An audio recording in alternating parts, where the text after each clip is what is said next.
Je m'appelle Harrison, j'ai 34 ans. Ces 8 dernières années, j'ai donné chaque goutte de mon sang, de ma sueur et de ma santé mentale pour bâtir mon restaurant à partir de rien. Et il y a tout juste 2 mois, ma propre femme m'a regardé droit dans les yeux pour exiger que je cède l'intégralité de l'entreprise à son propre frère, un bon à rien, en guise de cadeau de mariage. Alors que je me tenais dans la cuisine que j'avais construite de mes propres mains, couvert de graisse et de cendres après un service de 14 heures, ma femme Vanessa s'est appuyée négligemment contre mon plan de travail en acier inoxydable. Elle a croisé les bras, ses ongles parfaitement manucurés tapotant contre son manteau coûteux, et m'a dit, c'est une tradition familiale, Harrison. Quand quelqu'un dans notre famille se marie, nous contribuons tous pour l'aider à démarrer sa nouvelle vie. Julien mérite cela. Tu pourras toujours recommencer un autre petit projet. Elle voulait offrir mon entreprise de plusieurs millions de dollars comme s'il s'agissait d'un mixeur bon marché sur une liste de mariage. Elle a même levé les yeux au ciel quand je suis resté là, muet de stupéfaction, rejetant ainsi le travail de toute ma vie comme s'il s'agissait d'un simple passe-temps pour lequel je me montrais égoïste. Mais il y avait une chose qu'elle ignorait. J'avais déjà sécurisé l'acte de propriété de mon restaurant dans un trust d'entreprise intouchable. Et mon avocat venait tout juste de mettre en place un piège juridique si serré qu'il allait briser leur monde en deux. Et maintenant, ce sont eux qui supplient pour obtenir de la miséricorde, face à la ruine financière absolue, et qui tentent d'échapper à un procès massif. Avant que je ne vous raconte exactement comment j'ai démantelé leurs prétentions pièce par pièce et comment je les ai exposées devant toute la ville, cliquez sur le bouton j'aime si vous pensez que le travail acharné d'un homme lui appartient, et non à sa belle famille cupide. Et n'oubliez pas de me dire depuis où vous regardez dans les commentaires ci-dessous. Maintenant, revenons au moment précis où mon mariage a volé en éclats. C'était un mardi en fin d'après-midi, juste avant le coup de feu du dîner. Si vous avez déjà travaillé dans la restauration, vous connaissez cette énergie nerveuse et électrique qui vibre dans une cuisine juste avant l'ouverture des portes. L'air à l'intérieur d'Iron & Oak, mon restaurant de barbecue et de fumage, était épais de l'odeur lourde et alléchante du bois de hickory, du sucre brun caramélisé et de la poitrine de bœuf fumée lentement. J'étais debout depuis 3 heures du matin. Ce n'est pas une exagération. Quand on fume la viande de la bonne manière, à l'ancienne, on ne fait pas de grasse matinée. On entretient ses feux dans l'obscurité glaciale. Mes mains étaient calleuses. Mes avant-bras étaient marqués par des dizaines de petites cicatrices de brûlures causées par des grilles brûlantes, et mon dos portait cette douleur profonde et satisfaisante qui ne vient que d'une journée de travail honnête et brutale. J'étais au poste de préparation principal, affûtant méticuleusement mes couteaux à découper, lorsque les lourdes portes battantes de la cuisine se sont ouvertes et que Vanessa, ma femme depuis 4 ans, est entrée. Elle semblait complètement hors de sa place, comme un extraterrestre envahissant mon sanctuaire. Alors que mon équipe et moi étions couverts de farine, de sauce et de poussière de charbon de bois, Vanessa portait un trench coat de créateur d'un blanc crème immaculé. Elle avait ses lunettes de soleil relevées dans ses cheveux parfaitement bruchés et portait un sac à main en cuir qui coûtait plus cher que mon tout premier food truck. D'ordinaire, elle évitait à tout prix de venir au restaurant. Elle détestait l'odeur. Elle prétendait que la fumée de hickory s'accrochait à ses vêtements et gâchait ses parfums coûteux. Donc, la voir plantée là, en plein milieu du chaos, m'a immédiatement mis sur mes gardes. J'ai essuyé mes mains sur un torchon taché, me forçant à sourire en m'approchant. Je lui ai demandé ce qui l'amenait de ce côté de la ville si tôt. Elle ne m'a pas serré dans ses bras. Elle ne s'est pas approchée pour m'embrasser. Elle a juste regardé la cuisine avec une légère mais indubitable expression de dégoût, comme si elle inspectait des toilettes publiques. Elle s'est raclé la gorge et a dit que nous devions parler du cadeau de mariage de Julien. Julien est son jeune frère. Il a 28 ans, est chômeur permanent et possède un ego de la taille d'un dirigeable. C'est l'enfant roi par excellence de sa famille. Il devait se marier dans quelques mois avec une femme très douce et calme nommée Fiona. Toute la famille s'agitait autour de ce mariage depuis 1 an, le traitant comme un couronnement royal. J'ai supposé que Vanessa était là pour demander un gros chèque. Peut-être voulait-elle piocher dans nos économies pour leur payer une lune de miel de luxe, ou bien contribuer à un acompte pour un bien immobilier de premier choix. Honnêtement, j'étais tout à fait prêt à signer un chèque conséquent. Iron & Oak dégageait d'excellents chiffres. Mon salaire était plus que confortable et je croyais sincèrement à l'entraide familiale. C'est alors qu'elle a lâché sa bombe.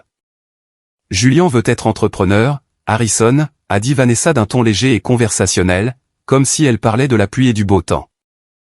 Il veut être son propre patron. Il a une si grande vision. Et comme Iron Dog tourne pratiquement tout seul maintenant, je pense que nous devrions lui en transférer la propriété. Ce serait le cadeau de mariage absolument parfait. Je l'ai dévisagé. Mon cerveau a littéralement cessé de traiter l'information pendant 5 secondes complètes. J'ai attendu qu'elle rie. J'ai attendu qu'elle me dise que c'était une plaisanterie ridicule qu'elle avait entendue au country club. Mais son visage restait de marbre. Elle me regardait avec l'attente froide et sans ciller d'une femme qui obtenait toujours exactement ce qu'elle exigeait. J'ai retrouvé ma voix, bien qu'elle ait résonné de manière incroyablement creuse. Je lui ai demandé de se répéter. Je lui ai demandé si elle s'attendait sérieusement à ce que je cède une entreprise prospère et hautement rentable à un homme de 28 ans qui ne parvenait même pas à se réveiller avant midi, et encore moins à gérer une masse salariale de 40 employés. C'est à ce moment-là que le masque est tombé et que la condescendance a jailli. Harrison, s'il te plaît, ne sois pas difficile, a-t-elle soupiré en agitant la main d'un geste dédaigneux. C'est une tradition familiale. Quand mon cousin s'est marié, mon oncle leur a offert une voiture de luxe. Mes parents ont créé un fonds d'études massif pour les enfants de ma sœur. Quand un membre de cette famille commence un nouveau chapitre, nous l'installons sur la voie du succès. Le restaurant est le choix logique. Julian a des idées formidables pour moderniser cet endroit. Tu as fait le gros œuvre, ce qui est formidable, mais il peut passer au niveau supérieur. J'ai agrippé le bord du plan de travail en acier. Je l'ai serré si fort que j'ai cru que le métal allait se plier. Mon cœur cognait contre mes côtes comme un oiseau prisonnier. Elle venait de qualifier 8 ans de ma vie de « gros œuvre ». Elle regardait mes nuits blanches, mes crises de panique à l'idée de payer le loyer à mes débuts, ma cote de crédit ruinée avant que l'entreprise ne décolle, et elle réduisait tout cela à un simple tremplin pour son frère paresseux et imbu de lui-même. J'ai regardé ma femme profondément dans les yeux, et pour la toute première fois de notre relation, le brouillard s'est dissipé. Je n'ai pas vu une partenaire aimante. J'ai vu un parasite. J'ai vu une femme qui considérait mon sang, ma sueur et ma réussite comme rien d'autre qu'un actif pratique à liquider pour maintenir le statut social absurde de sa famille. Cette prétention à couper le souffle était si profondément ancrée dans ses os qu'elle ne parvenait sincèrement pas à comprendre pourquoi je ne lui remettais pas joyeusement les clés. Si je perdais mon sang-froid à cet instant précis, si je criais, jetais une assiette ou la chassais de ma cuisine, je perdrais la guerre. Elle courait immédiatement en pleurant chez ses riches parents. Ils engageraient des avocats spécialisés dans les divorces féroces, gèleraient mes avoirs et m'entraîneraient dans un enfer juridique, me dépeignant comme un étranger abusif et cupide qui refusait de soutenir sa famille. J'avais besoin de temps. J'avais besoin d'une stratégie. J'ai forcé mes mains à se détendre. J'ai pris une lente et profonde inspiration de cet air enfumé, m'ancrant dans la réalité du restaurant que je possédais. Vanessa, ai-je dit, en gardant ma voix terrifiante de calme. Le transfert d'une entité commerciale n'est pas comme remettre les clés d'une berline. Cela implique des conséquences fiscales massives, des baux commerciaux, des contrats de travail et des passifs. Je ne peux pas simplement signer un morceau de papier aujourd'hui. Je dois consulter mon comptable et examiner la logistique juridique. Son visage s'est immédiatement éclairé. Elle avait entendu le mot logistique et avait supposé que j'avais capitulé. Elle s'est avancée, se penchant enfin pour m'embrasser la joue. J'ai dû me faire violence pour ne pas reculer physiquement devant son contact. Je savais que tu comprendrais, mon chéri, a-t-elle chuchoté joyeusement. La famille passe toujours en premier. Julien va être tellement ravi. Elle s'est retournée et est sortie de la cuisine, ses talons coûteux claquant sèchement sur le carrelage.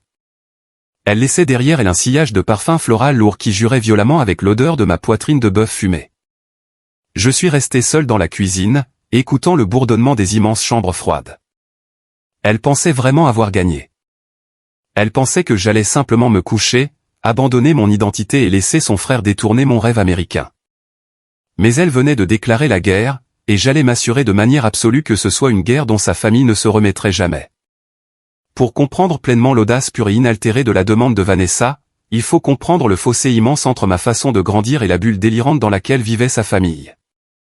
J'ai été élevé dans un quartier ouvrier où le mot « héritage » ne faisait même pas partie de notre vocabulaire.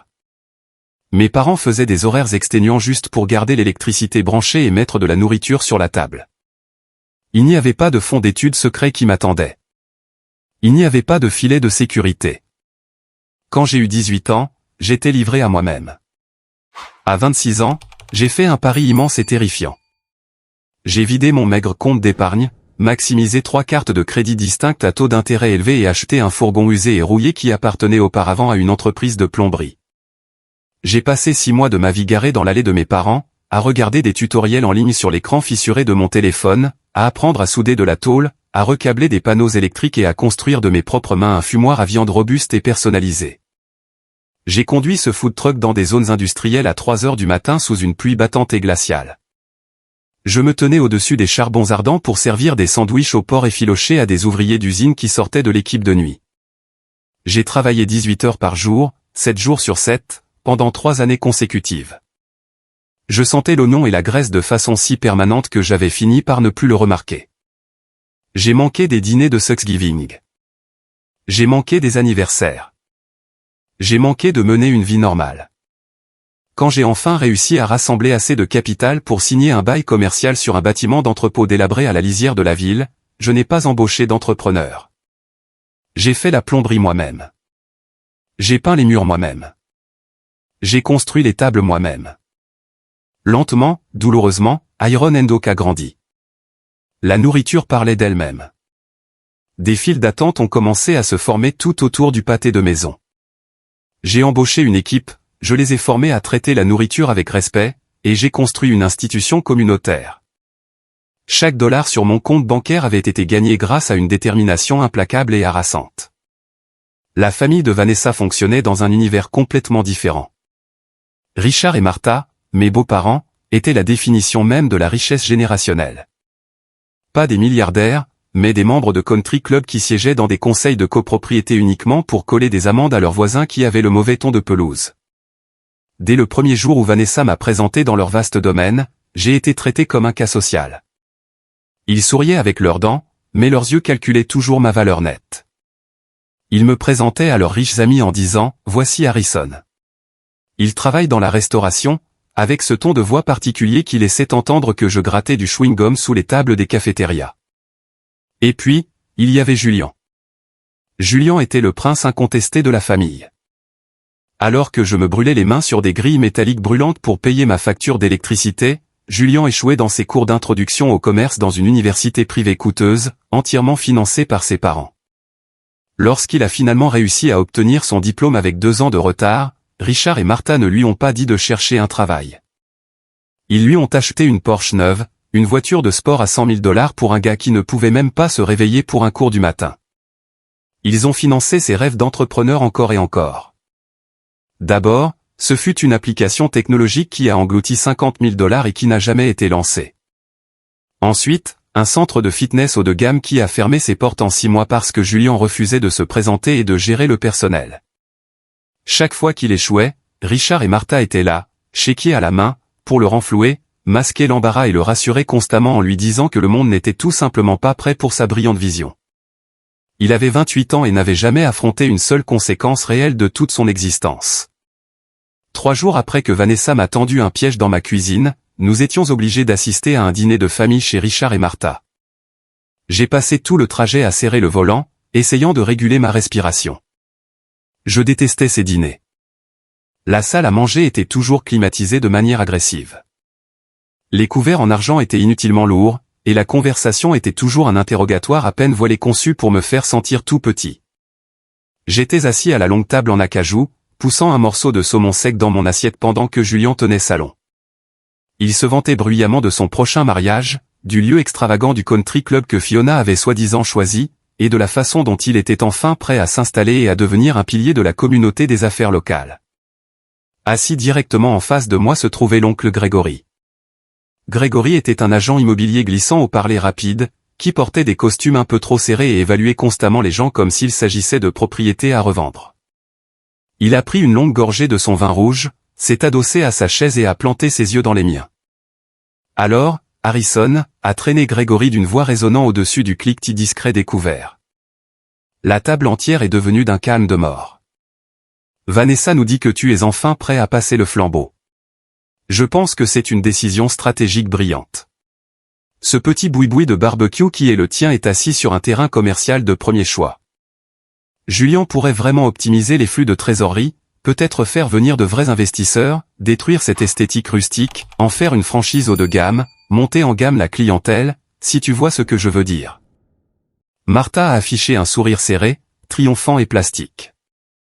Richard a hoché la tête lentement avec une profonde approbation. Julien restait assis là, faisant tourner le vin dans son verre, me regardant avec ce sourire suffisant et exaspérant de supériorité. La réalisation m'a frappé comme un coup physique en pleine poitrine. Ils avaient déjà tout planifié. Ils s'étaient assis autour de cette même table en acajou il y avait probablement des semaines et avaient discuté de mon entreprise comme s'il s'agissait d'une propriété familiale héritée en attente d'être partagée. Ils avaient complètement ignoré ma volonté. Pour eux, je n'étais qu'un prête-nom, un ouvrier gardant le siège au chaud jusqu'à ce que le véritable homme d'affaires de la famille soit prêt à intervenir et à prendre la couronne. J'ai regardé Vanessa avec acuité. Elle fixait intensément sa serviette de table, évitant violemment mon regard. C'est elle qui les avait nourris de ce récit. Elle leur avait promis ma vie. J'ai lentement posé ma fourchette sur l'assiette en porcelaine. Le tintement sec a résonné dans la pièce silencieuse. Je n'ai pas hurlé. Je n'ai pas renversé la table, même si chaque instinct de mon corps me hurlait de le faire. J'ai juste regardé directement Grégory dans les yeux et j'ai gardé ma voix dangereusement douce. Iron Endok n'est pas un petit boui-boui, Grégory, ai-je dit, en articulant chaque syllabe. Cela emploie 40 personnes qui travaillent dur et génèrent plus de 3 millions de dollars par an. Cela nécessite des compétences hautement spécifiques et spécialisées pour fonctionner. Ce n'est pas un passe-temps pour amateurs. Julien a ricané, levant les yeux au ciel.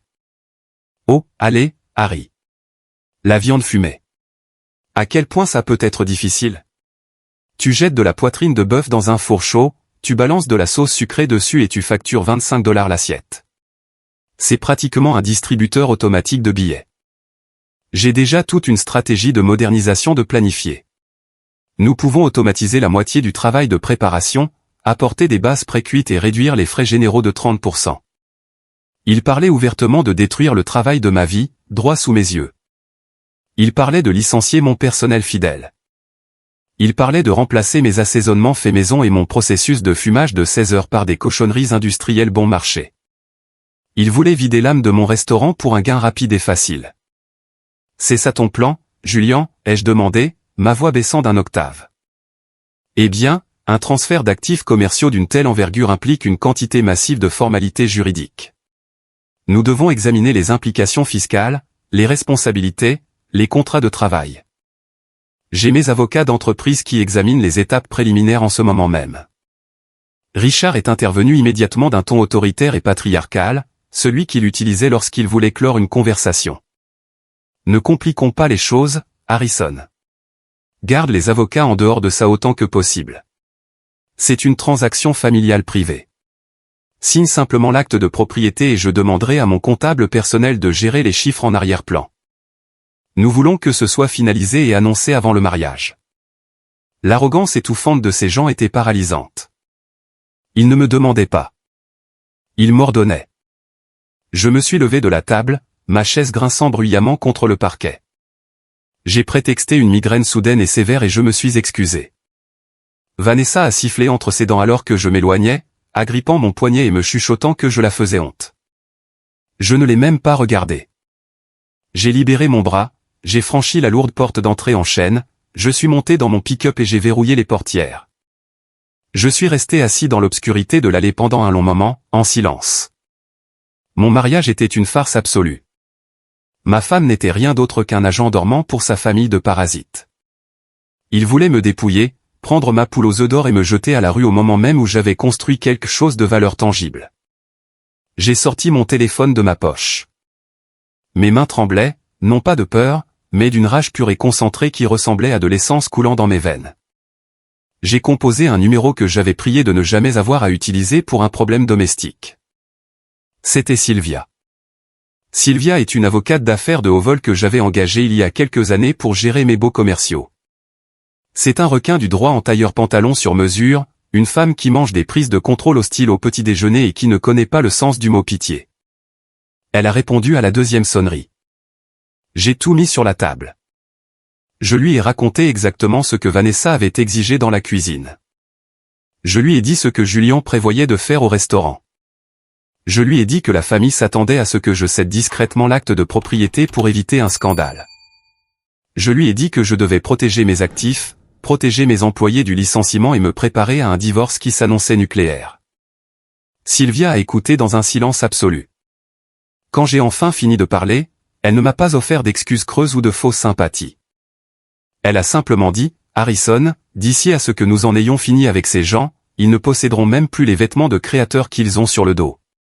Sois à mon bureau demain matin à 8 heures précises. Nous allons construire une cage. » Le lendemain matin, la ville était drapée d'une bruine grise et froide. J'étais assis dans le bureau impeccable de Sylvia, situé dans une tour offrant une vue imprenable sur la ligne d'horizon du centre-ville, serrant une tasse de café noir. Pendant 4 heures ininterrompues, nous avons méticuleusement conçu un piège juridique parfaitement déguisé en un généreux accord de transfert. Sylvia était une tacticienne hors pair. Elle a immédiatement identifié le danger.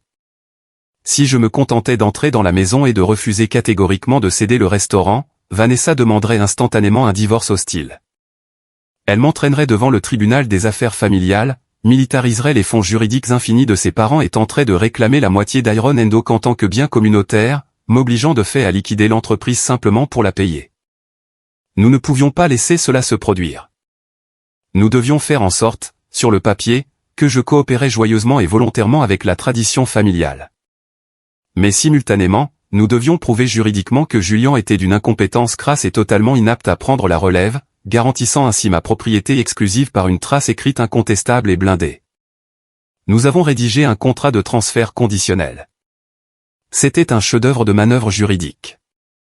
Il stipulait explicitement que Julian recevrait la pleine propriété de l'entreprise, mais seulement après avoir terminé une période d'essai rigoureuse et lourdement documentée de 3 mois en tant que directeur général. Les conditions étaient brutales, mais tout à fait standards pour l'industrie. Il devait maintenir exactement les marges bénéficiaires actuelles. Il lui était strictement interdit de licencier le moindre membre du personnel clé.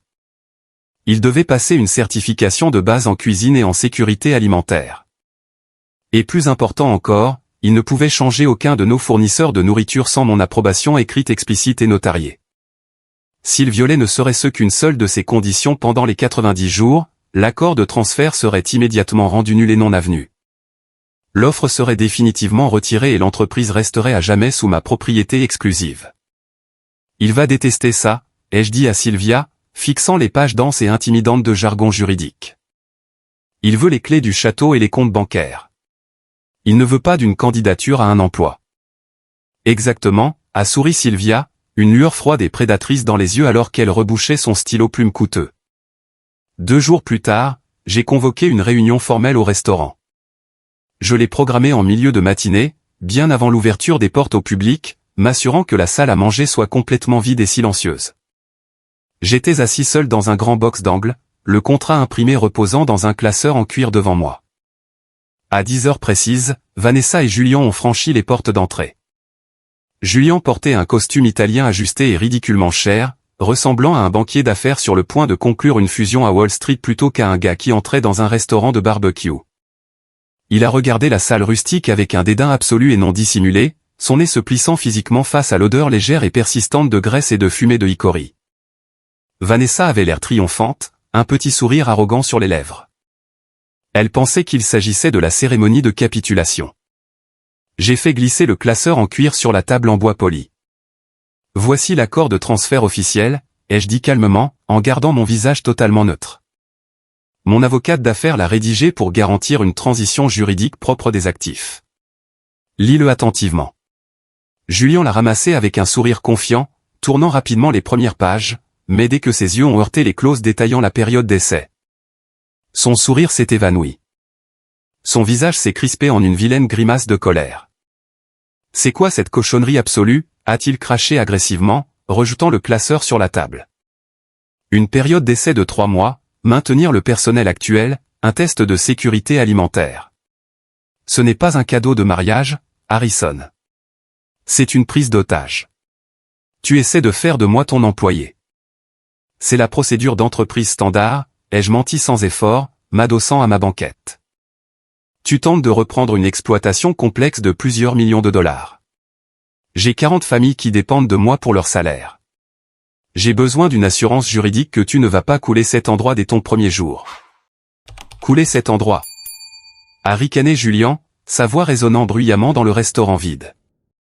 Il a frappé la table du poing. Je vais sauver cet endroit. Tu as une idée de l'argent que tu perds chaque mois? Tes coups de main-d'œuvre sont une plaisanterie. Hector gagne beaucoup trop d'argent pour un gars qui passe ses journées debout à retourner de la viande. Dès que je serai en charge, nous le licencierons. Nous ferons venir des lycéens payés au salaire minimum et nous changerons immédiatement de fournisseur pour passer chez Dominique S. Wholesale. Nous pourrons acheter de la viande surgelée prédécoupée pour la moitié du prix et doubler nos marges bénéficiaires instantanément. J'ai senti une vague de fureur froide et calculatrice s'installer au plus profond de ma poitrine. Hector m'accompagnait depuis le tout premier jour dans le food truck glacé. C'était un maître dans son art, le cœur et l'âme de la cuisine. Et Dominique S. Wholesale était tristement célèbre en ville pour vendre de la viande bas de gamme, injectée d'eau et proche de la date de péremption, ce qui détruirait absolument la réputation de mon restaurant en l'espace d'une seule semaine. Julien ne se souciait pas de la qualité. Il ne se souciait pas de la communauté.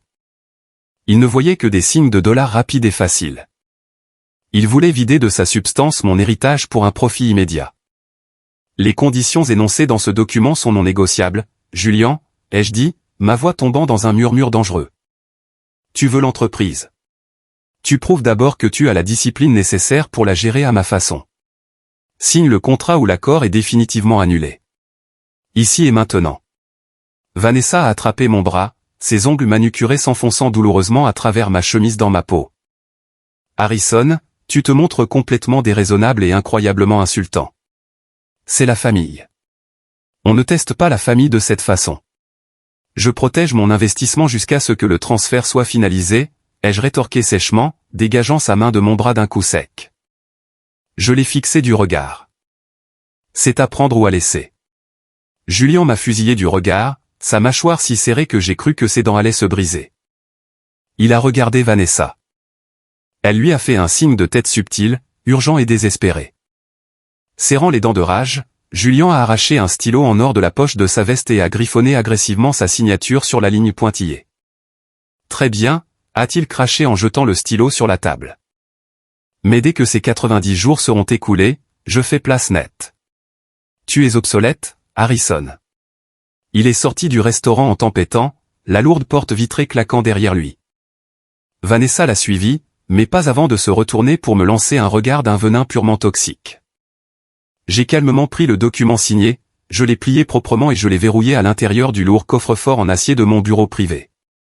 La première étape était parfaitement exécutée. Mais le véritable rebondissement, l'information horrifiante qui allait transformer cette simple dispute commerciale en une arme hautement explosive, est arrivé exactement 2 jours plus tard. J'étais dans le bureau arrière en train d'analyser les chiffres de l'inventaire hebdomadaire quand mon téléphone portable a vibré. C'était un numéro inconnu. Le SMS me demandait de me rendre dans un petit café indépendant et discret, situé à l'autre bout de la ville. Le message précisait de manière explicite qu'il s'agissait d'une question de vie ou de mort et d'une confidentialité absolue. Fortement suspect, mais indéniablement curieux, j'ai attrapé mon manteau et j'ai conduit jusque-là. Je suis entré dans le café calme et faiblement éclairé et j'ai balayé la pièce du regard. Assise dans un box sombre tout au fond, portant un pull gris surdimensionné, le visage caché derrière de grandes lunettes de soleil sombre, se trouvait Fiona, la fiancée de Julien. Je me suis approché et me suis glissé sur la banquette en face d'elle. Elle avait l'air absolument terrifiée. Sa peau était incroyablement pâle et ses mains tremblaient physiquement alors qu'elle serrait une tasse de thé en carton. « Fiona ?» ai-je demandé doucement, sincèrement inquiet.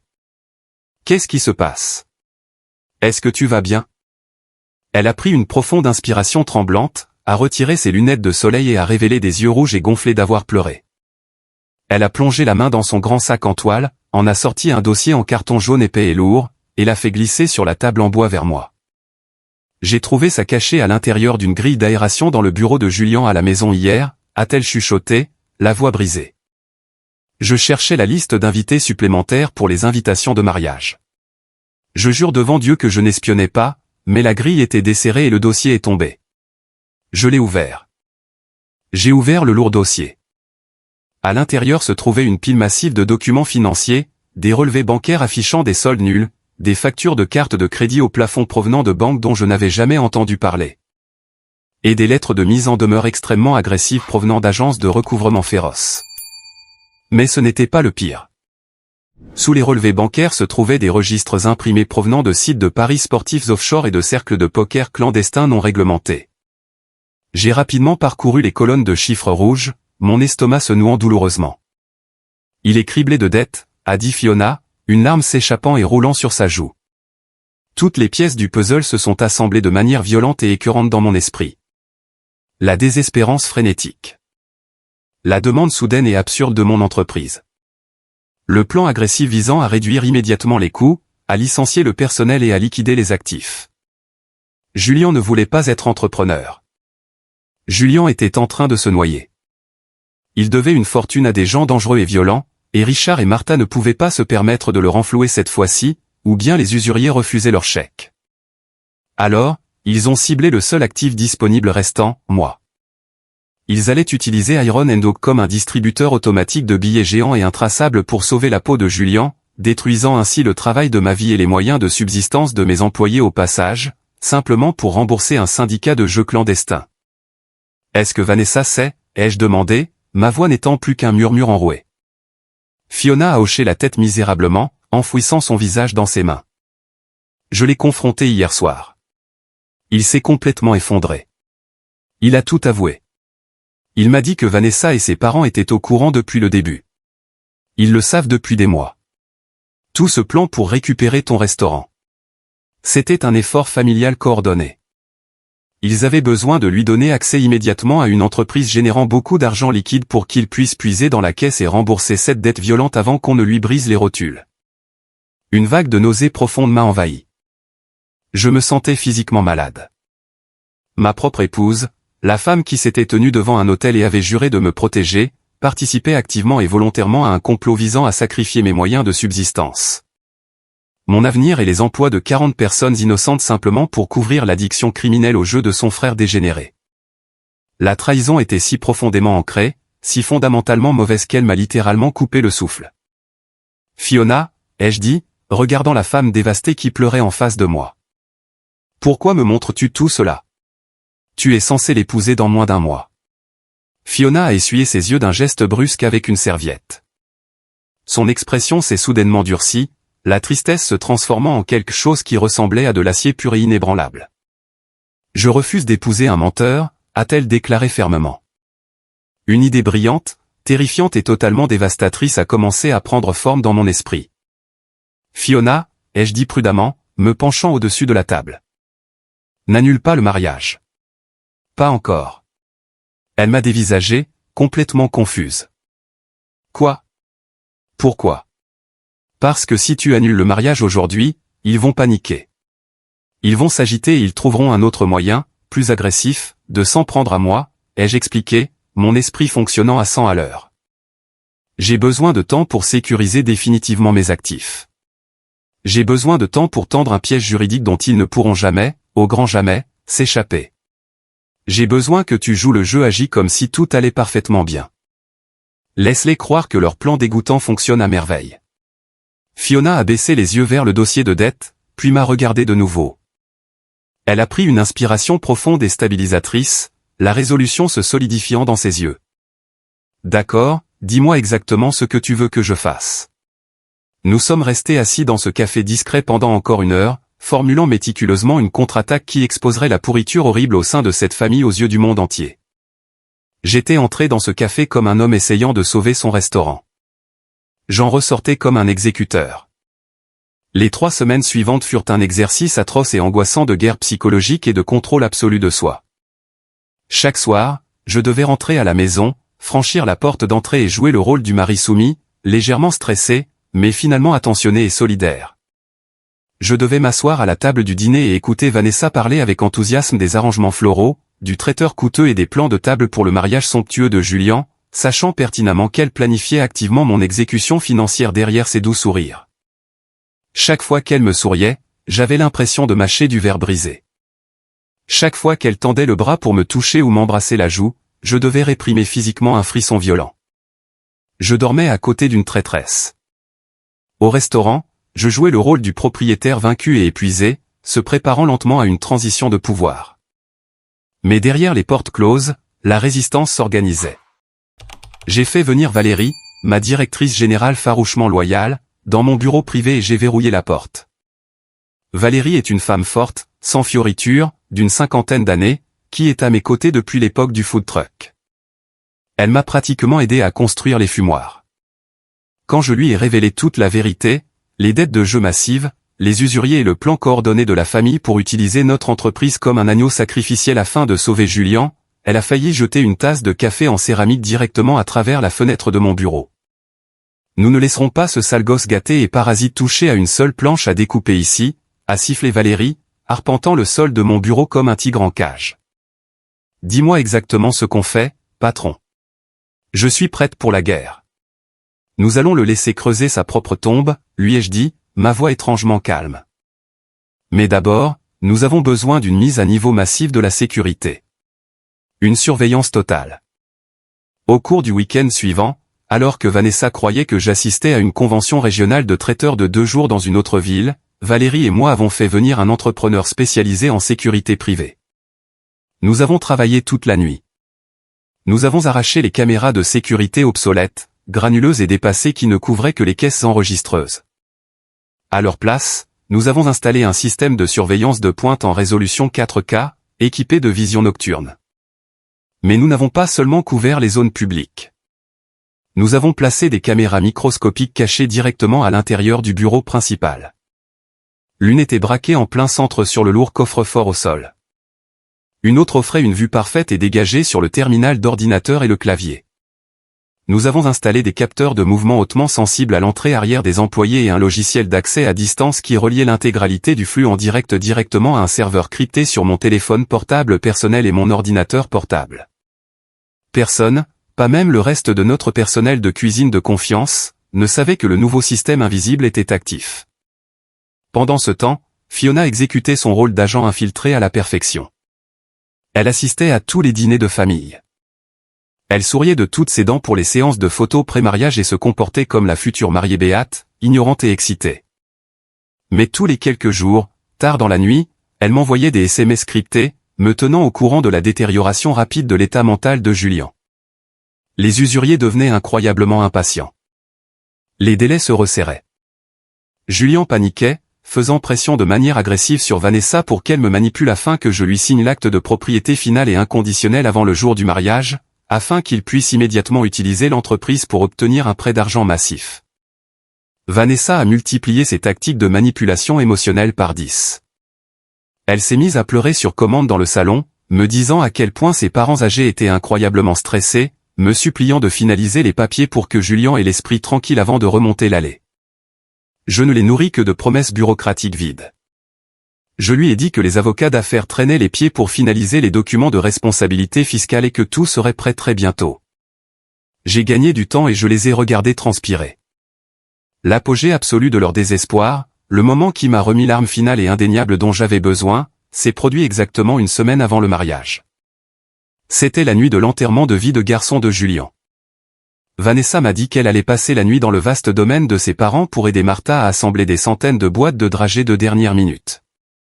Je lui ai dit que j'avais besoin de faire une pause face au stress et que je me rendais dans un chalet loué au bord du lac pour pêcher tranquillement et me vider la tête. Je ne suis pas allé au lac. J'ai conduit à 3 miles du restaurant et j'ai pris une chambre dans un motel de bord de route bon marché et anonyme sous un faux nom. Je me suis assis à un bureau bancal, j'ai ouvert mon ordinateur portable, je me suis connecté au serveur crypté et je me suis branché sur le flux de sécurité en direct. Je suis resté assis là dans la chambre plongé dans l'obscurité totale, buvant du café tiède et amer dans un gobelet en polystyrène, les yeux fixés sur les écrans lumineux. J'ai attendu.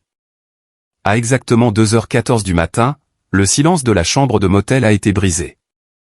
Mon téléphone portable a vibré violemment sur le bureau. Une alerte de mouvement haute priorité provenant de la caméra de l'allée arrière du restaurant. Je me suis penché plus près de l'écran de l'ordinateur portable, mon rythme cardiaque s'accélérant. La caméra haute définition montrait une silhouette solitaire vêtue d'un sweat à capuche sombre et surdimensionné s'approchant de la lourde porte d'entrée des employés en acier à l'arrière d'Iron & Oak. La silhouette a regardé autour d'elle nerveusement, scrutant l'allée sombre avant de sortir une clé. Mon estomac s'est serré en un nœud serré. C'était la clé de secours d'urgence.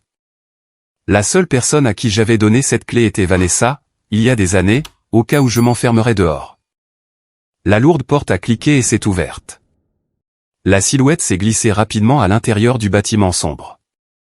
J'ai immédiatement basculé le flux sur la caméra du couloir intérieur.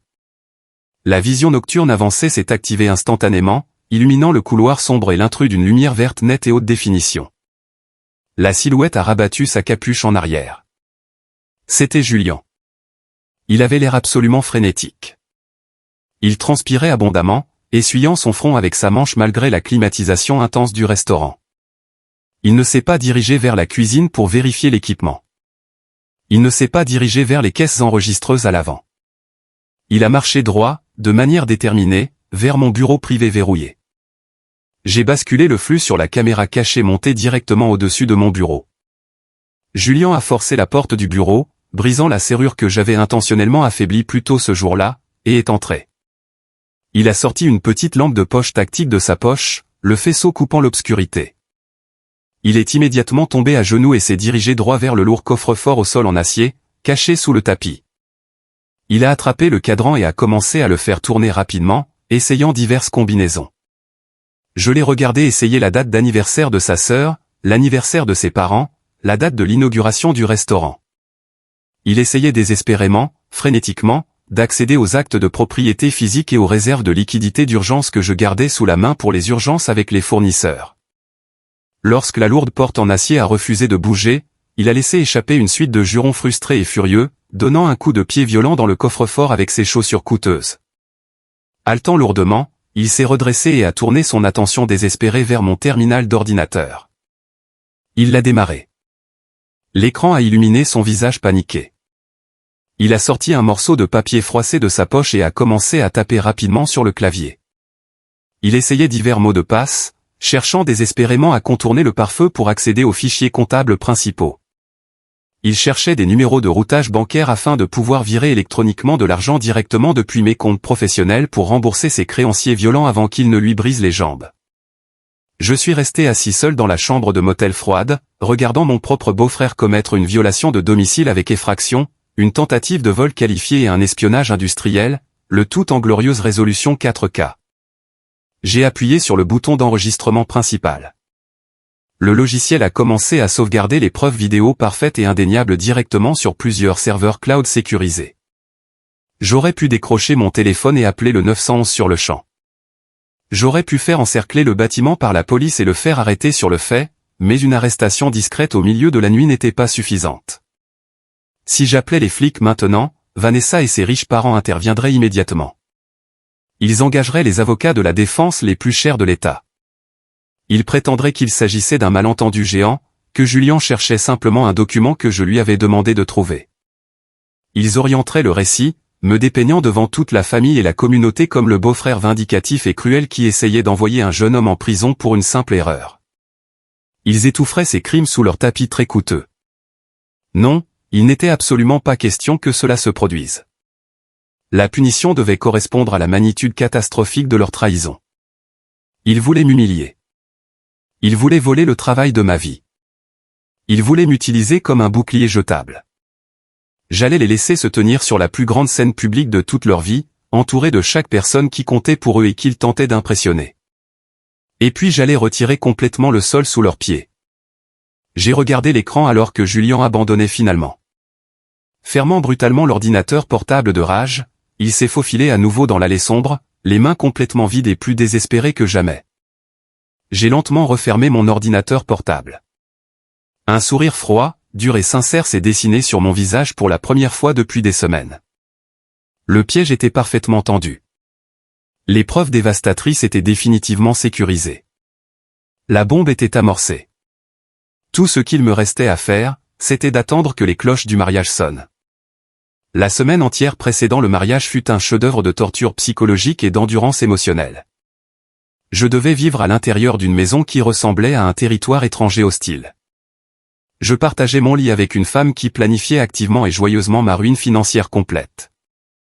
Chaque matin, je devais me réveiller avant le soleil, enfiler mes lourdes bottes de travail et conduire jusqu'au restaurant en portant le poids de cette bombe à retardement massif dans ma poitrine.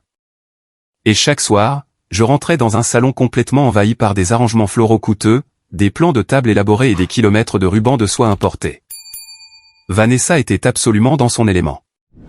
Elle s'agitait dans la maison avec cette énergie écœurante de douceur, de triomphe et d'arrogance totale. Elle pensait sincèrement m'avoir brisé. Elle croyait vraiment que mon silence, mes longues heures de travail et mes manœuvres de retardement constantes n'étaient que les derniers soubresauts pathétiques d'un homme vaincu qui acceptait enfin sa place subalterne au bas de la hiérarchie de sa famille. Elle évoquait nonchalamment les grands projets d'avenir de Julian pour Iron Endok au dîner, découpant son poulet tout en me racontant à quel point il était incroyablement excitant que le restaurant reçoive enfin une structure de gestion digne de ce nom et éduquée. Elle parlait de la valeur immobilière commerciale de mon bâtiment, mentionnant nonchalamment comment Julian pourrait tirer parti de la propriété pour obtenir des prêts bancaires massifs. Elle avait même le culot absolu de suggérer que Julian pourrait me garder dans sa nouvelle équipe en tant que consultant de cuisine de bas niveau, touchant un maigre salaire, à condition que j'apprenne à respecter sa nouvelle autorité et que je ne me mette pas en travers de sa vision d'entreprise. J'ai dû serrer ma fourchette sous la table si fort que ma main s'est contractée de douleur, simplement pour m'empêcher de lui rire directement au nez. Le dîner de répétition a eu lieu 2 soirs avant le mariage proprement dit. Ils avaient réservé une salle à manger privée à la Feuille d'Or dans le country club le plus exclusif de la ville. C'était le genre d'établissement où les seuls frais d'adhésion annuels pouvaient facilement rembourser un prêt immobilier standard de 30 ans. J'ai porté mon tout meilleur costume sur mesure, mais dès que j'ai franchi ces lourdes portes en chêne, j'ai tout de même ressenti les regards condescendants habituels du cercle social d'élite de Richard et Martha. Pour ces gens, je n'étais rien d'autre que le cas social ouvrier. J'étais le gars qui sentait en permanence la fumée de hickory et la sauce barbecue, l'intrus qui accomplissait enfin son devoir requis et payait son lourd tribut financier pour faire partie de leur monde immaculé. Nous nous sommes assis à une immense table décorée de milliers de dollars d'orchidées blanches importées. Le vin d'époque coûteux coulait à flot, et l'arrogance pure et inaltérée dans cette pièce était si incroyablement épaisse qu'on pouvait pratiquement s'étouffer avec. Julien trônait en bout de table, son costume parfaitement repassé, son bras passé nonchalamment autour des épaules de Fiona. Fiona, à son crédit absolu, méritait un Oscar pour sa performance ce soir-là. Elle souriait parfaitement, hochait la tête aux moments opportuns et acceptait gracieusement les toasts infinis à leur avenir. Mais de temps en temps, lorsque la pièce devenait bruyante et que les gens étaient distraits, nos regards se croisaient au-dessus des verres en cristal. Pendant ces brèves secondes, nous partagions une entente silencieuse, d'acier et indéfectible. Nous étions les 2 seules personnes dans cette pièce entière qui vivaient réellement dans la réalité. Nous connaissions la tempête qui arrivait. L'oncle Grégory, l'agent immobilier visqueux et beau parleur qui m'avait insulté des semaines auparavant, s'est levé pour porter un toast. Il a tapoté son lourd couteau en argent contre sa flûte de champagne en cristal, exigeant l'attention immédiate de toute la pièce. Le bavardage s'est tu. À Julian et Fiona, a lancé Grégory, son visage légèrement rouge à cause du bourbon coûteux, élevant son verre bien haut, et à d'incroyables nouveaux départs. Nous savons tous que Julian possède un esprit d'entreprise brillant et inégalé. C'est une chose vraiment magnifique de voir une famille soutenir les siens. Harrison, le fait que tu te retires pour céder ce terrain commercial de premier choix et cette entreprise à haut rendement est la chose la plus honorable et désintéressée que tu pouvais faire. C'est essentiellement un héritage anticipé pour la prochaine génération de cette famille. Tu sécurises l'héritage de la famille Richard, et nous te félicitons tous d'avoir enfin compris quand il était temps de t'écarter pour laisser les vrais professionnels prendre le volant.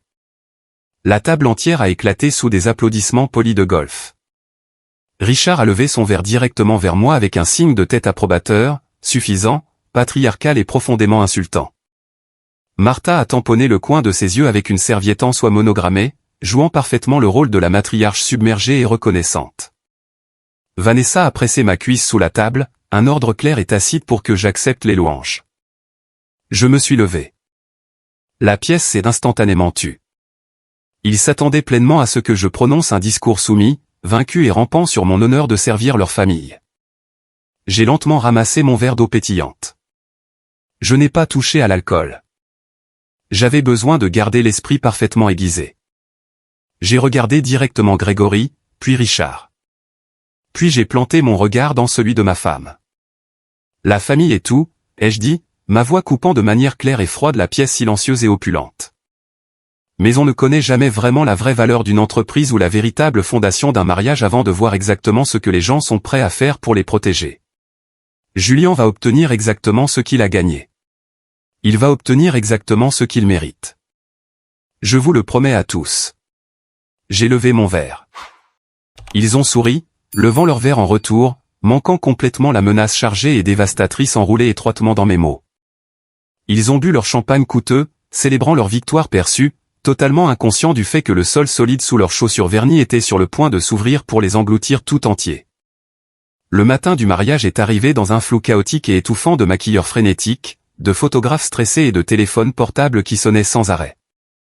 Vanessa s'apprêtait dans l'immense suite parentale, aboyant des ordres agressifs à ses demoiselles d'honneur terrifiées. Je suis resté hors de son chemin. Je me suis rendu dans notre bureau à la maison, j'ai emballé tranquillement un lourd sac de voyage contenant quelques vêtements de rechange, mon passeport, mes registres financiers et tous mes documents juridiques essentiels. Je suis sorti dans l'allée et j'ai verrouillé le sac en toute sécurité dans le coffre de mon pick-up. J'ai jeté un dernier regard à la maison. Je savais avec une certitude absolue que je ne remettrais jamais les pieds dans cette propriété. Le lieu du mariage était d'un excès spectaculaire. C'était un immense manoir historique en pierre surplombant les falaises de l'océan, loué pour la somme astronomique de $50 000 juste pour la soirée. Les pelouses étendues étaient parfaitement tondues, un quatuor à cordes jouait de la musique classique sur la terrasse et 400 des personnes les plus riches et les plus influentes de la ville s'installaient lentement sur les chaises en bois blanc. Je suis arrivé 2 heures complètes en avance. J'ai délibérément évité la suite du marié où Julien s'apprêtait. À la place, je me suis rendu directement dans la grande salle de réception et j'ai cherché le technicien audiovisuel principal. C'était un jeune homme en train de démêler un énorme tas de câbles de micro derrière un rideau noir. Je me suis approché de lui, j'ai sorti un billet de $100 tout neuf de mon portefeuille et je le lui ai tendu en même temps qu'une petite clé USB cryptée. Je lui ai expliqué qu'il y avait un léger mais très important changement dans le programme de la soirée. Je lui ai dit qu'au lieu du diaporama photo ennuyeux standard qui devait passer pendant le discours du père de la mariée, j'avais une surprise vidéo très spéciale et en très haute définition pour le marié. Je lui ai expliqué que c'était un secret de famille et que j'avais besoin qu'il soit diffusé directement sur le projecteur principal et sur le système de sonorisation massive de la salle, prêt à être lancé au moment précis où je lui en ferai le signal. Il a regardé le billet de $100, a regardé la clé USB et a haussé les épaules. Il n'a pas posé une seule question. Il a branché la clé sur son ordinateur principal, a rapidement testé le flux vidéo pour s'assurer que la résolution 4K s'affichait parfaitement sur le géant écran de 20 pieds, et m'a fait un signe de pouce levé assuré. Je suis sorti de la salle de réception sombre pour aller dans les jardins ensoleillés et prendre place au 2e rang. La brise marine était fraîche sur mon visage, mais le sang qui bourdonnait dans mes oreilles ressemblait au bruit d'un train de marchandises lancé à pleine vitesse. La cérémonie en elle-même s'est déroulée sans le moindre accroc. Fiona a descendu la longue allée couverte de fleurs, absolument magnifique dans sa robe blanche, bien que je pouvais clairement voir le léger tremblement nerveux de ses mains serrant le bouquet. Julien ressemblait à un mannequin sorti d'un magazine, affichant ce sourire arrogant et totalement immérité d'un homme qui pensait que le monde entier lui était remis sur un plateau d'argent. Ils se sont tenus devant l'officiant. Ils ont échangé leurs vœux. Ils ont promis de s'aimer, de s'honorer et de se chérir jusqu'à ce que la mort les sépare. Cela me rendait sincèrement malade. Me tenir là, dans mon costume sur mesure, connaissant le volume toxique de mensonges et de tromperies debout sur cet autel. Julien promettait sa vie à une femme tout en planifiant activement de détruire la mienne pour rembourser des criminels violents. Mais je suis simplement resté assis là et j'ai attendu. La cérémonie n'était que l'apéritif poli. Je ne voulais pas faire de scène dans les jardins. Je voulais le plat principal. Je voulais la réception. Je voulais la grande scène, les micros et l'attention exclusive de chaque personne qui m'avait un jour regardé de haut. La grande salle de réception était un océan aveuglant de lustres en cristal étincelant, de champagne coûteux coulant à flots et de rires forcés et bruyants de la haute société.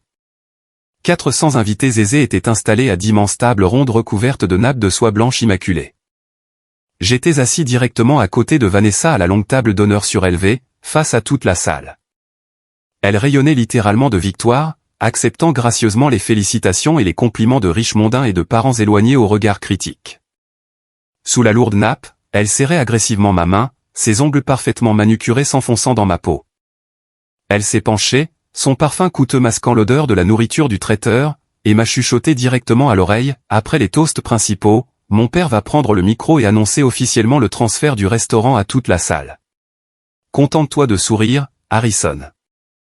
Fais un signe de la main à la foule. Elle est heureux. Et quoi que tu fasses, ne fais pas de scène pour embarrasser cette famille. Je ne lui ai pas répondu. Je n'ai pas retiré ma main. J'ai juste pris une gorgée très lente et délibérée de mon café noir et j'ai regardé la pièce bourdonnée de faux bonheur. Le dîner extravagant de 5 plats a été servi. Les assiettes ont finalement été débarrassées par une petite armée de serveurs, et le tintement bruyant des couverts contre les verres en cristal a commencé à signaler le début des discours.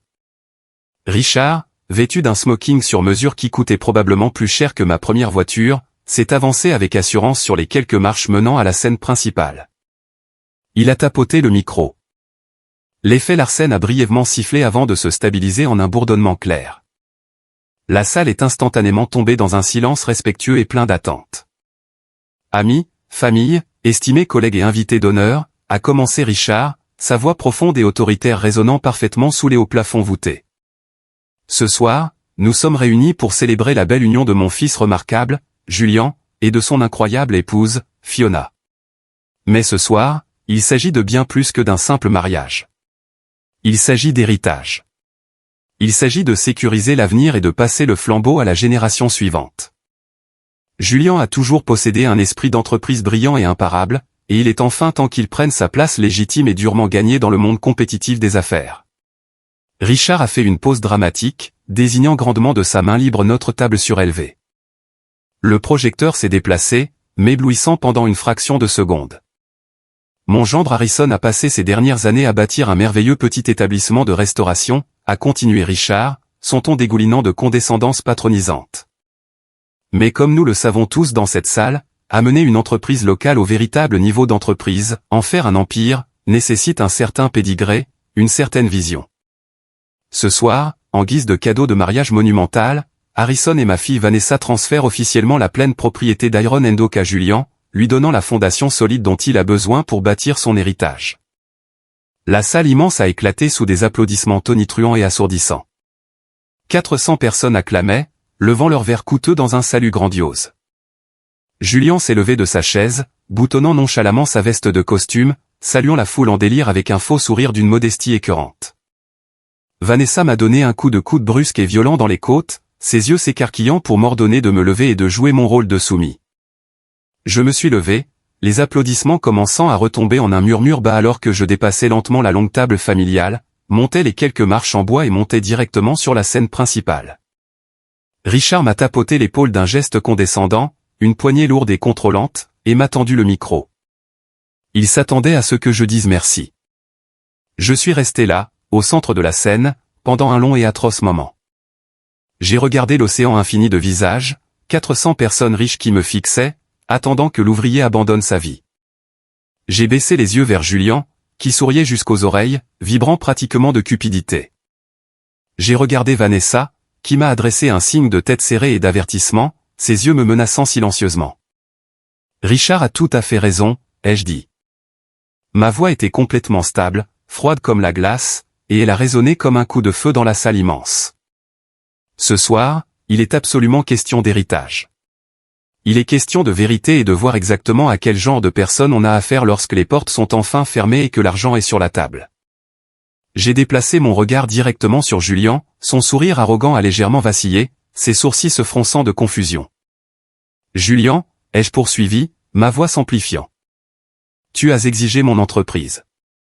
Tu as dit à cette famille entière que mes 8 années de sang, de sueur et de larmes n'étaient rien d'autre que du gros œuvre. Tu as activement planifié de licencier mon personnel fidèle, les gens qui ont construit cet endroit.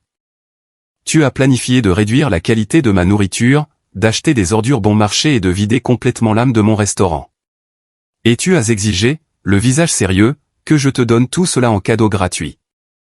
Un murmure bas et inconfortable s'est propagé rapidement à travers la foule immense. Les invités s'agitaient nerveusement sur leur siège. Ce n'était absolument pas le toast de mariage standard, joyeux et autodérisoire auquel ils s'attendaient. Richard a fait un pas soudain et agressif vers moi, son visage virant à une teinte écarlate dangereuse. Harrison, qu'est-ce que tu fous? Tiens-toi au script. Arrête ça immédiatement. je l'ai complètement ignoré. J'ai levé la main gauche bien haut et j'ai fait signe à la cabine audiovisuelle tout au fond de la pièce. Mais je ne te donne pas Iron and Oak, Julian, ai-je dit, ma voix baissant d'un octave, résonnant d'une autorité absolue et indéniable au-dessus des murmures. En fait, depuis hier matin, mon avocate a finalisé les papiers. Iron and Oak a été officiellement placé dans un trust d'entreprise irrévocable. Je suis le seul fiduciaire. Il ne peut pas être vendu. Il ne peut pas être transféré et il ne peut absolument pas être utilisé pour obtenir des liquidités par qui que ce soit. Ni par moi, ni par ma femme, et certainement pas par toi. Vanessa s'est levée de sa chaise si vite qu'elle a renversé son verre de vin, qui s'est brisé sur le sol. Son visage s'est vidé de toute couleur, devenant d'un blanc cireux. Harrison, ferme ta bouche et arrête ça immédiatement. Parce que je sais exactement pourquoi tu le veux, Julian, ai-je continué, ma voix s'élevant puissamment au-dessus de la panique frénétique grandissante à la table familiale. La salle entière a éclaté en hoquets de dégoût sincère, un chaos de choc absolu et total. Martha a laissé échapper un cri strident et théâtral avant de s'effondrer lourdement dans sa chaise, agrippant son collier de perles. Richard s'est jeté violemment vers le micro, mais j'ai reculé rapidement, le maintenant hors de sa portée. Lancer les écrans, ai-je hurlé directement vers la cabine de régie. Derrière moi sur la scène, l'immense écran de projection de 20 pieds s'est allumé brusquement. La douce musique classique d'ambiance en arrière-plan a été instantanément coupée, remplacée par le son cristallin et haute définition de Julian donnant de violents coups de pied dans mon lourd coffre-fort au sol en acier. Les images de sécurité 4K ont inondé la salle sombre d'une lumière éclatante. 400 invités horrifiés sont restés assis dans un silence de mort alors qu'ils regardaient le marié, vêtu d'un sweat à capuche sombre et moite, s'introduire par effraction dans mon restaurant au milieu de la nuit. Le son était parfait. Ils l'ont entendu jurer sauvagement. Ils l'ont vu essayer désespérément, pathétiquement, de deviner la combinaison du coffre-fort.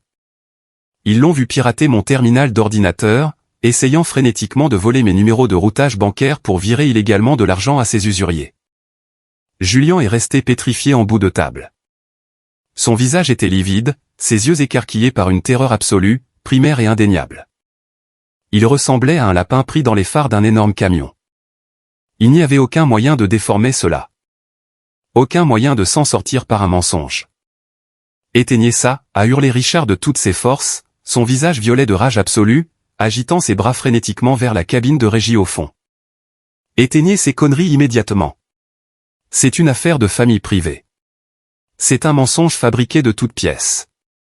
C'est un mensonge en résolution 4K avec un horodatage numérique vérifié, Richard, ai-je répliqué au micro, ma voix dominant la pièce. Puis Fiona s'est levée. La mariée, debout, majestueuse dans sa magnifique robe blanche sur mesure, a calmement ramassé son propre micro sur la table d'honneur. Ses mains ne tremblaient plus. Elle semblait complètement résolue. Ce n'est pas un mensonge. La voix de Fiona a résonné clairement dans la salle immense, faisant taire instantanément les murmures frénétiques de la foule. Elle a regardé Julian avec un regard d'un dégoût profond et total. C'est un imposteur complet. C'est un joueur compulsif grave. C'est un voleur et c'est un lâche. J'ai trouvé ses registres de dettes cachées. J'ai trouvé les menaces violentes des usuriers. Je refuse catégoriquement d'épouser un homme qui détruirait la vie entière d'une personne innocente simplement pour sauver sa propre peau pathétique. Elle a porté la main à son doigt gauche. Elle a retiré l'énorme et coûteuse bague de fiançailles en diamant de son doigt et l'a jetée de toutes ses forces. Le diamant a rebondi sèchement sur la poitrine de Julian avant de cliqueter bruyamment sur le parquet poli de la piste de danse. Le mariage est officiellement annulé, a annoncé Fiona, laissant retomber le micro sur la table avec un bruit lourd. Julian a complètement disjoncté. L'humiliation publique, l'exposition indéniable, la destruction absolue et totale de son image de gendre idéal ont brisé son esprit. Il s'est arraché de la table et a couru vers la scène, hurlant mon nom, ses poings serrés dans une rage aveugle. Tu as ruiné ma vie. Je vais te tuer, Harrison. Je vais te prendre absolument tout. Mais avant même que son pied ne touche la première marche en bois de la scène, les lourdes doubles portes en chêne tout au fond de la salle de réception se sont ouvertes avec un fracas assourdissant. L'officier Bennett, un flic vétéran qui fréquentait mon restaurant, accompagné de 3 autres policiers en uniforme lourdement armés, a pénétré de force dans la pièce, leur radio grésillant bruyamment dans le silence de mort soudain de la salle. Julian Richard, a dit à haute voix l'officier Bennett, sa main reposant nonchalamment mais fermement sur son seron de service alors qu'il s'approchait de la scène. Nous avons un mandat d'arrêt actif signé contre vous pour violation de domicile avec effraction, tentative de vol commercial et espionnage industriel. Tournez-vous immédiatement et mettez vos mains derrière le dos. La foule riche s'est écartée comme la mer Rouge. Personne n'a osé tenter de les arrêter, pas même Richard, qui restait figé par le choc. Julien sanglotait ouvertement à présent, une épave pitoyable, pleurnichant et suppliant son père de faire quelque chose, n'importe quoi. Alors que les menottes en acier froid s'encliquetaient fermement et bruyamment autour de ses poignets, l'officier Bennett lui a lu ses droits Miranda d'une voix neutre et autoritaire, et les 4 officiers ont traîné le marié hors de sa propre réception de mariage somptueuse. Le faisant défiler juste devant la pièce montée géante à 5 étages qui n'avait même pas été touchée. J'ai lentement abaissé le micro. J'ai baissé les yeux vers Vanessa. Elle se tenait complètement immobile à la table, ses mains couvrant sa bouche d'horreur, d'épaisses larmes de mascara noir coulant rapidement sur son visage. Sa vie parfaite, méticuleusement planifiée, avait été complètement annihilée en moins de 5 minutes. Je suis descendu calmement les marches de la scène. J'ai glissé la main à l'intérieur de ma veste de costume sur mesure, en ai sorti une enveloppe Kraft épaisse et lourde, et l'ai déposée directement sur son assiette, juste à côté de son filet mignon coûteux à moitié entamé. Ce sont les papiers définitifs du divorce, ai-je dit, ma voix totalement vide de toute colère ou émotion. Sylvia les a déjà déposés au tribunal. À cause du trust, tu ne tires absolument rien de l'entreprise. Ne m'appelle plus jamais et ne t'approche plus jamais de mon restaurant. J'ai tourné le dos à la famille hurlante, à la mère pleurant de manière hystérique et aux centaines d'invités complètement choqués. J'ai marché lentement et calmement le long de l'allée centrale, franchi les grandes portes d'entrée et suis sorti dans l'air frais et vivifiant de la nuit. Je suis monté dans mon pick-up, j'ai démarré le moteur et je suis parti. Je ne m'étais jamais senti aussi incroyablement léger de toute ma vie. Les retombées absolues au cours des 48 heures suivantes furent un véritable désastre biblique. Le scandale massif s'est propagé à travers leurs cercles sociaux d'élite et soudé comme un feu de forêt alimenté à l'essence. On ne peut tout simplement pas faire arrêter le marié en menottes devant 400 des personnes les plus riches et les plus commères de la ville et s'attendre à ce que l'histoire reste secrète. Dès le dimanche matin, les journaux locaux et les blogs en ligne avaient repris le rapport de police officiel. Le portrait de prisonnier humiliant de Julien, avec son visage rougi par les larmes, ses yeux gonflés et son smoking ruiné et défait, était affiché en première page du site d'actualité local sous le titre géant en gras, un marié de la haute société arrêté à l'hôtel pour vol commercial. Le lundi matin suivant le non-mariage, je suis entré à Iron and Oak à 5 heures du matin. L'air sentait le café frais et fort, le bois de Hickory qui brûle et la liberté absolue. Le soleil brillait à travers les fenêtres de devant. J'avais l'impression d'avoir enfin retiré une tumeur massive et étouffante de mon cerveau. Je n'avais plus à regarder par-dessus mon épaule. Je n'avais plus à faire semblant. Ma toute première tâche ce matin-là a consisté à faire place nette et à couper les derniers liens infectés avec Julien. J'ai décroché le téléphone du bureau et j'ai appelé Dominique, le fournisseur de viande bas de gamme louche dont Julien s'était vanté de vouloir faire appel pour réduire les coûts. Je ne lui ai pas donné de préavis professionnel d'1 mois. Je n'ai pas négocié son contrat. Je lui ai dit carrément que ses services étaient résiliés avec effet immédiat. Et si jamais je voyais un de ces camions de livraison près de mon quai de déchargement à nouveau, je signalerais directement ces nombreuses infractions non documentées au code de la santé à la FDA pour faire fermer son entrepôt. Il m'a hurlé dessus et a raccroché brutalement. Et avec ce clic, j'ai officiellement coupé le dernier fil persistant de l'influence toxique de Julien. À midi pile, juste au moment où le rush du déjeuner commençait, la lourde porte vitrée du restaurant s'est lentement ouverte. Vanessa est entrée. Si je ne l'avais pas connue, je ne l'aurais pas reconnue. Elle avait l'air entièrement, complètement et profondément détruite. La femme pristine, arrogante et parfaitement manucurée dans son trench coat beige de créateur avait totalement disparu. Elle portait un jogging gris informe et un pull surdimensionné taché. Ses cheveux n'étaient pas lavés, emmêlés et attachés en un chignon désordonné et désespéré.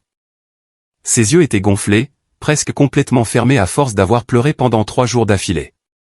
La prétention impénétrable qui avait alimenté son existence entière s'était évaporée en fumée, ne laissant derrière elle qu'une enveloppe humaine terrifiée, désespérée et vide. Elle s'est approchée lentement du comptoir d'entrée où je me tenais, passant en revue les fiches de livraison de l'inventaire hebdomadaire avec Valérie. « Harrison » a-t-elle chuchoté, sa voix se brisant si fort qu'on aurait dit du papier de verre qui frotte. S'il te plaît, nous devons parler en privé. Tu dois appeler la police. Tu dois abandonner les poursuites pénales contre Julien. Il risque de la prison ferme. Le juge lui a complètement refusé la libération sous caution ce matin parce qu'il est considéré comme présentant un risque de fuite massif avec ses dettes impayées auprès du syndicat. Je n'ai même pas pris la peine de lever les yeux de mon bloc-notes. Je suis resté concentré sur les chiffres. Je n'ai absolument rien à faire, Vanessa. Ce n'est pas moi qui le poursuis. C'est l'État qui engage des poursuites sur la base des preuves vidéo 4K indéniables que je leur ai légalement fournies. Il a enfreint la loi. Il a commis un crime. Il fait face aux conséquences de ses propres actes. Elle a commencé à sangloter bruyamment, se fichant pas mal du fait que les clients commençaient à la regarder. Elle s'est appuyée lourdement contre le comptoir en bois poli, ses jambes tremblant. Tu ne comprends pas ce qui se passe. Les usuriers, ils n'attendent plus. Ils s'en prennent à mes parents en ce moment même. Julien a utilisé leur adresse personnelle comme garantie pour son dernier prêt massif. Harrison, mes parents sont complètement ruinés. J'ai enfin posé mon stylo et j'ai levé les yeux vers elle, mon visage dénué de toute sympathie. Richard et Martha ont des millions de dollars d'actifs. Qu'ils remboursent les usuriers de leur poche et qu'ils engagent pour Julien le meilleur avocat de la défense que l'argent puisse acheter. Ce n'est absolument pas mon problème. Vanessa a laissé échapper un rire étouffé, hystérique et brisé qui a résonné étrangement dans le restaurant. Ils n'ont pas des millions, Harrison. C'est ce que j'essaie de te dire depuis le début.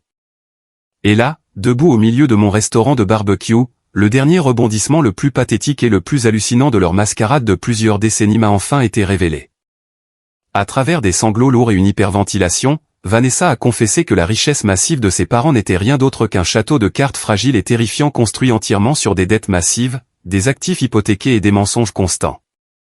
Il y a 2 ans, pour rembourser discrètement les précédentes dettes de jeu de Julien, légèrement moins importantes, et pour lui acheter cette ridicule Porsche à 100 000 $ simplement pour maintenir les apparences sociales au country club.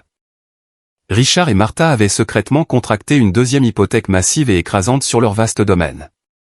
Mais cela ne s'arrêtait pas là. Ils avaient complètement liquidé leur compte de retraite. Ils avaient vidé agressivement les anciens fonds d'études de Vanessa qu'elle pensait pourtant sécuriser son avenir. Ils vivaient littéralement au mois le mois, survivant grâce à d'énormes lignes de crédit à taux d'intérêt élevés simplement pour maintenir leur adhésion exclusive au country club et projeter l'illusion absolue d'un statut social élevé auprès de leurs amis snobs. Lorsque Julien a accumulé de manière téméraire cette nouvelle dette de 300 000 $ auprès de criminels clandestins violents, la famille était entièrement, complètement à court d'options. Les banques ne leur prêteraient plus un centime. Ils étaient rincés, confrontés à une saisie imminente de leur maison et à la menace de violences physiques graves contre Julien. Ils ont formulé ce plan désespéré de me voler Iron and Oak. Mon restaurant était le seul actif légitime, positif en trésorerie et hautement rentable dans leur entourage immédiat. Ils ne voulaient pas que Julien soit un homme d'affaires. Ils avaient besoin de voler le travail de ma vie, de vider les comptes de l'entreprise et de détruire mes moyens de subsistance simplement pour s'éviter la faillite totale et la colère violente du syndicat des paris clandestins. Ils vont perdre la maison cette semaine, Harrison, a sangloté Vanessa de manière hystérique, ses jambes se dérobant sous elle alors qu'elle glissait sur ses genoux là, sur le carrelage dur, me suppliant physiquement, les mains jointes. La banque saisit officiellement le mois prochain. Les usuriers tournent autour de la propriété. Nous n'avons absolument plus rien. Mon crédit est détruit. S'il te plaît, tu dois nous accorder un prêt massif sur la valeur du restaurant. Tu dois nous sauver. Tu es mon mari. Tu me dois de prendre soin de notre avenir. J'ai baissé les yeux vers cette femme pathétique agenouillée sur le sol. La femme qui avait joyeusement et volontairement comploté pour me dépouiller de tout ce que j'avais construit. La femme qui m'avait manipulé psychologiquement, m'avait fait douter de ma propre santé mentale et m'avait traité comme un distributeur de billets ouvriers jetables. Je ne te dois absolument rien, ai-je dit froidement, ma voix ferme. Tu as choisi les mensonges toxiques de ta famille plutôt que notre mariage. Tu les as laissés me traiter comme de la merde pendant 4 ans, et tu as activement conspiré pour voler mon avenir afin de couvrir un crime. J'ai demandé le divorce. Le restaurant est légalement verrouillé dans un trust. Je ne pourrais pas te donner un seul centime même si je le voulais, ce que je ne veux absolument et sans équivoque pas, Valérie, ma directrice générale, est sortie par les portes battantes de la cuisine. Elle s'est essuyé les mains sur son tablier taché, le visage dur comme de la pierre taillée. Elle a fusillé Vanessa du regard. « Vous avez entendu le patron, madame. Il est temps pour vous de quitter les lieux avant que j'appelle l'officier Bennett pour qu'il vienne ramasser un autre membre de votre famille de criminels. » Vanessa a levé les yeux vers moi une dernière fois, ses yeux rouges cherchant désespérément sur mon visage une once de pitié ou un indice de l'homme qu'elle pensait pouvoir facilement contrôler. Elle n'a trouvé absolument rien d'autre qu'un mur de briques. Elle s'est levée lentement, son corps tremblant violemment, et a franchi la porte vitrée. Un mois plus tard, la poussière épaisse et étouffante s'était enfin complètement déposée sur ma vie. Le divorce a été finalisé de manière incroyablement rapide. Vanessa était complètement fauchée. Elle ne pouvait pas s'offrir un avocat pour contester les dépôts juridiques hautement agressifs et blindés de Sylvia. Parce que le trust d'entreprise protégeait explicitement et légalement mon entreprise de toute réclamation d'actifs matrimoniaux, et parce que nous n'avions pas à faire face à une bataille fastidieuse pour la garde d'enfants, Sylvia l'a absolument décimée au tribunal. Vanessa est repartie avec exactement ce qu'elle avait apporté dans le mariage. Rien. Je suis sorti du grand tribunal de comté en homme complètement libre, ne portant rien d'autre qu'un dossier en carton de papier juridique signé et un sentiment profond et accablant de paix absolue. Il est intéressant de noter que le scandale public massif lors du mariage a eu l'effet inverse sur Iron & Oak que ce que Julian avait agressivement prédit. On pourrait penser qu'une arrestation nuirait à la réputation d'un restaurant. Mais la communauté locale, profondément dégoûtée par la prétention de cette famille de la haute société et profondément impressionnée par mon refus de céder et de me laisser intimider, s'est ralliée autour du restaurant d'une manière massive et sans précédent. Le bouche-à-oreille s'est propagé comme une traînée de poudre.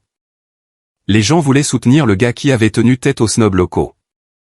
Nous réalisions des chiffres records absolus. Les files d'attente s'étiraient autour du bâtiment chaque soir. J'ai dû rapidement faire passer des entretiens et embaucher 10 nouveaux employés à temps plein et augmenter considérablement les salaires de mon personnel existant pour faire face aux foules massives du week-end. Un mardi après-midi ensoleillé, le maire Marcus, un client régulier, un homme qui appréciait profondément le travail acharné et une figure hautement respectée dans la communauté, est entré dans le restaurant entouré de journalistes locaux. Il s'est tenu au milieu de ma salle à manger, m'a serré fermement la main et a officiellement décerné à Iron & Oak le prix de la résilience et de l'intégrité des petites entreprises de la ville, en me remettant une lourde plaque en laiton. Ce n'était pas seulement une validation de mon barbecue fumé lentement. C'était une validation publique éclatante de mon intégrité personnelle et de mon refus d'être une victime. Mais le meilleur ajout au restaurant, celui qui a véritablement changé la trajectoire de l'entreprise, est arrivé exactement une semaine plus tard. Fiona a franchi les portes d'entrée. Elle portait un costume professionnel ajusté et élégant, et tenait une mallette en cuir fine. Depuis la nuit où elle s'était vaillamment levée pour annuler le mariage, elle avait complètement et définitivement coupé tous les ponts avec le cercle social toxique dans lequel elle avait été entraînée par Julian. Nous étions restés en contact au cours des dernières semaines, nous envoyant des SMS, nous rapprochant lentement à cause de ce traumatisme étrange et partagé d'avoir échappé de justesse à une famille de parasites absolus. J'ai entendu dire par le bouche-à-oreille que tu développais activement ta division traiteur, a dit Fiona en entrant dans mon bureau et en prenant place en face de mon bureau. J'ai un master en gestion financière d'entreprise. Je sais comment gérer des registres comptables complexes et je cherche actuellement un patron qui ne joue pas la paix de l'entreprise au jeu, je n'ai pas pu m'empêcher de sourire. J'ai glissé la main dans le tiroir de mon bureau et en ai sorti un contrat de travail standard vierge. Fiona était brillante, hautement organisée et farouchement, indéniablement loyale. Elle avait risqué sa propre sécurité physique et sa réputation sociale pour m'apporter ce dossier et me mettre en garde contre les dettes de Julian. C'est elle qui m'avait remis les munitions dont j'avais besoin. Je n'ai même pas pris la peine de lui faire passer un entretien formel. Je l'ai embauchée sur le champ comme nouvelle directrice des opérations financières, en lui offrant un salaire très compétitif.